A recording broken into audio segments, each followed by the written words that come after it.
ces terribles influences qui viennent de partout. Le premier ennemi, c'est nous-mêmes, c'est-à-dire nos défauts. Et nous devrions aussi parler des amis qui peuvent nous aider à les combattre. L'autre ennemi s'appelle le monde. Expliquons cela.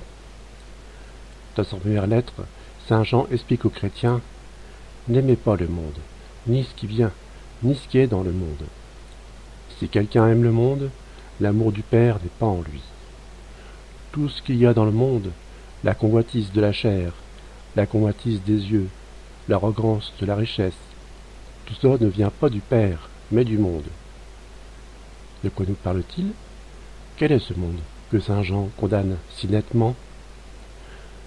Notre destin d'homme est de vivre en société. Nous avons besoin des autres pour échanger, se soutenir et mener de grands projets. Mais cette réunion d'hommes, avec tous leurs défauts, crée un esprit commun, des modes où le mal va se révéler puissamment. Ainsi l'accumulation des richesses, le plaisir sans entrave, la vanité, vont toujours peser plus ou moins fortement sur tous et dans toutes les sociétés. Et cette influence mauvaise qu'on trouve dans tous les groupements d'hommes qu'on appelle l'esprit du monde, la mondanité.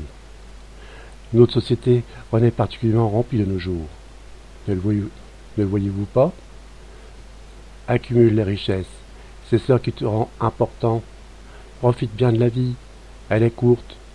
Fais ce que tu veux, tant pis si tu écrases les autres au passage. Que ces slogans sont puissants et dominants. Évidemment, cet esprit mondain va arriver rapidement s'opposer à ce qui l'empêche de se réaliser, et donc à Dieu particulièrement. Notre société ne craint pas de parler du droit au blasphème. Pas celui qui a de l'insulte aux gouvernants, en revanche, à les comprendre. De la nécessité de mettre l'Église de côté et de se libérer de la morale judéo-chrétienne. Beaucoup se sont laissés influencer par l'atmosphère ainsi créée et ont laissé de côté la foi morale, la morale et la pratique religieuse qui ont fait notre civilisation.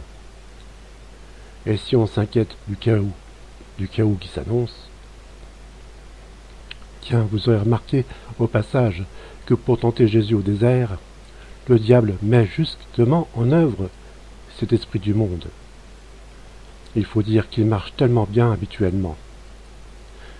Et si nous décidions d'agir contre cela, demandons au Seigneur de nous faire voir notre mondanité. Oh là là. Saint Michel d'Archange, défendez-nous dans le combat. Soyez notre secours contre la malice et les embûches du démon. Que Dieu lui fasse sentir son empire, nous vous en supplions. Et vous, prince de la milice céleste, repoussez en enfer par la force divine Satan et les autres esprits mauvais qui rôdent dans le monde, en vue de perdre les âmes. Amen.